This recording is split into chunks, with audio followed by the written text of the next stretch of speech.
Characteristic of organic compounds.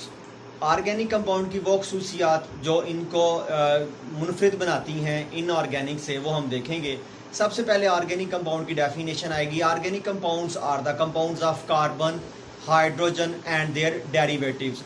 Basically जो organic compounds हैं इनमें कार्बन की लंबी लंबी चेन्स होंगी, कार्बन की ब्रांच चेन होंगी, या कार्बन के जो है वो रिंग होंगे, या दोनों हो सकते हैं। तो कार्बन की जो 4 वैलेंसी है उसको पूरा करने के लिए यहाँ तो कार्बन के साथ 4 हाइड्रोजन अटैच होंगे, 3 हाइड्रोजन अटैच होंगे। इसके अलावा इसमें नाइट्रोजन हो सकती है, ऑक्सीजन हो सकती है और सल्फ़र हो सकती है। लेकिन ये जो नाइट्रोजन, सल्फ़र और ऑक्सीजन है, ये ज़रूरी नहीं कि तमाम हाइड्रोकार्बन में मौजूद हो। ये कुछ special class of organic compounds हैं जिनमें ये पाई जाती हैं। फिर यहाँ पे क्वेश्चन ये है, there are some compounds which contain carbon and hydrogen और some contain also oxygen but still they are studied as inorganic compounds। वो हमारे पास जो है वो 4 कंपाउंड्स हैं। उन चारों में से हमारे पास जो है वो पहले है CO2, दूसरा है CO, तीसरा है कार्बोनेट और चौथा है बाइकार्बोनेट।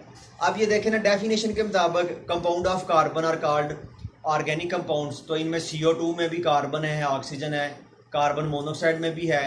लेकिन ये क्या है, हिस्टोरिकल एंड कन्वेंशनल रीजंस, यानी कि जिस कमेटी ने इसकी क्लासिफिकेशन की ऑर्गेनिक कंपाउंड्स की और इनऑर्गेनिक कंपाउंड्स की, उन्होंने इसको जो है इन कंपाउंड्स को इनऑर्गेनिक में रखा। तो ये आज भी इनऑर्गेनिक में, और इनको ऑर्गेनिक में रखने से कोई ख़ास फ़र्क जो है वो नहीं पड़ेगा।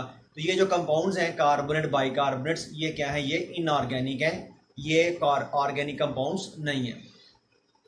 तो अब ये जो ऑर्गेनिक कंपाउंड्स हैं इसकी कोई जो है वो हमारे पास 7 प्रॉपर्टीज़ दी गई हैं हमारी टेक्स्ट बुक में। पहला हमारे पास जो इसका पॉइंट है वो है पिकुलियर नेचर ऑफ कार्बन। ये जो पिकुलियर नेचर ऑफ कार्बन है ये है कैटिनेशन, सेल्फ लिंकिंग प्रॉपर्टीज़।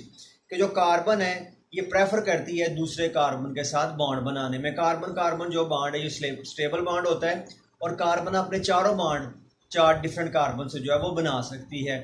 जबकि जो मेटल्स हैं, जो इनऑर्गेनिक कंपाउंड्स हैं, उनमें ऐसा नहीं होता। मेटल जो है, मेटालिक जो है वो बॉन्ड बनाएंगी, ठीक है, आपस में मेटालिक बॉन्ड बनाएंगी, लेकिन वो इतने ज़्यादा मल्टीपल बॉन्ड नहीं है, उसमें इतनी ज़्यादा वेरिएशन नहीं आती। लेकिन कार्बन में जो है वो अच्छी खासी वेरिएशन आ जाती है कि आप इसकी जगह चेंज करें तो एक नया कंपाउंड बन जाए। लेकिन मेटल में ऐसा नहीं होता, मेटल मेटल ही रहती है। तो ये जो सेल्फ लिंकिंग प्रॉपर्टीज़ है, कैटिनेशन, ये इसका एक यूनिक फीचर है। दूसरा जो इसका पॉइंट है, जो ऑर्गेनिक कंपाउंड्स है ये नॉन आयनिक इन नेचर है। इनमें जो है वो कोवलेंट बॉन्ड होता है। अब इस कोवलेंट बॉन्ड की वजह से एक पॉइंट हम और याद कर सकते हैं, इसी से रिलेटेड है स्लो रेट ऑफ रिएक्शन। जो ऑर्गेनिक कंपाउंड्स होते हैं उनके रेट ऑफ रिएक्शन स्लो होते हैं, जबकि जो आयनिक कंपाउंड्स हैं उनके रेट ऑफ रिएक्शन जो है वो फास्ट होते हैं। इसी तरह से सॉल्युबिलिटी को भी हम इसी से रिलेट कर सकते हैं कि ऑर्गेनिक कंपाउंड्स यूजुअली जो है ये नॉन पोलर होते हैं, तो वाटर इनसॉल्युबल होंगे। और जो ऑर्गेनिक सॉल्वेंट है उसमें हमारे पास पेट्रोलियम है, ईथर है, कार्बन टेट्राक्लोराइड है, क्लोरोफॉर्म है, एथानॉल है, मेथानॉल है, इनमें इनकी सॉल्युबिलिटी जो है वो ज़्यादा होती है। फिर आइसोमरिज्म, जो ऑर्गेनिक कंपाउंड्स हैं ऐसे बेशुमार कंपाउंड्स हैं जिनका केमिकल फार्मूला सेम है लेकिन इनका स्ट्रक्चरल फार्मूला जो है वो डिफरेंट है। तो ये आइसोमरिज्म जो फिनोमिना है वो भी ऑर्गेनिक कंपाउंड्स में पाया जाता है। इनऑर्गेनिक कंपाउंड्स जो ट्रांजिशन मेटल्स हैं उनमें ये किसी हद तक पाया जाता है, लेकिन वो इतना ज़्यादा वसी नहीं है जितना कि ऑर्गेनिक कंपाउंड में है। इसी तरह से इनमें सिमिलैरिटीज़ इन बिहेवियर है कि ऑर्गेनिक कंपाउंड्स जो हैं ये एक दूसरे से काफ़ी ज़्यादा मिलते हैं। इसी वजह से ऑर्गेनिक कंपाउंड्स जो हैं इनमें होमोलॉगस सीरीज़ हैं। होमोलॉगस सीरीज़ क्या है?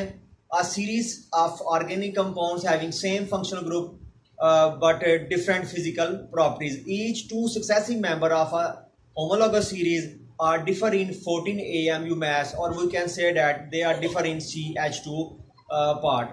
यानी कि 2 मालिक्यूल हैं, आप उनमें CH2 का इजाफा कर दें तो एक नया कंपाउंड बन जाएगा। फॉर एग्जांपल मेथानॉल है CH3OH, अब इसमें CH2 ऐड कर दें तो ये एथानॉल बन जाएगा। एक और CH2 ऐड कर दें तो प्रोपानॉल, एक और ऐड कर दें तो ब्यूटानॉल। तो आप CH2 ऐड करते जाएंगे, एक नया कंपाउंड जो है वो बनता जाएगा।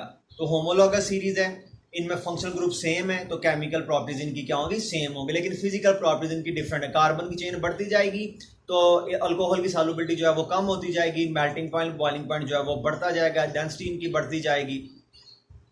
इसके बाद कम्प्लेक्सिटी इन नेचर, अगर ये सिमिलरिटी इन नेचर है तो कम्प्लेक्स भी हैं। कम्प्लेक्स क्या है? मैक्रोमॉलिक्यूल, पॉलीमर, यानी कि जो स्टार्च है अगर उसमें देखें स्टार्च में तो अल्फा ग्लूकोज लिंकेज है, C1 4 लिंकेज है। तो वो लंबी लंबी चेन है अमाइलोज में, अमाइलोपेक्टिन में 1,6 लिंकेज है, अच्छा खासा वो ब्रांच है। तो ये जो कम्प्लेक्सिटी इन नेचर है कि मोनोमर है आपस में रिपीट कर जाते हैं, ये जो है इनऑर्गेनिक कंपाउंड में आपको ऐसी जो कम्प्लेक्सिटी है वो नहीं मिलेगी। तो ये जो 7 पॉइंट थे, इसमें मैं एक दफ़ा से फिर इसको रिपीट करता हूँ। पीकुलियर नेचर थी, आइसोमरिज्म है, सॉल्युबिलिटी है, रेट ऑफ रिएक्शन है, सिमिलैरिटीज़ है, इसकी कम्प्लेक्सिटी है, नॉन आयनिक नेचर है। ये जो है ये 7 पॉइंट है। इसके बाद एक छोटा सा टॉपिक है इंपॉर्टेंस ऑफ ऑर्गेनिक कंपाउंड्स।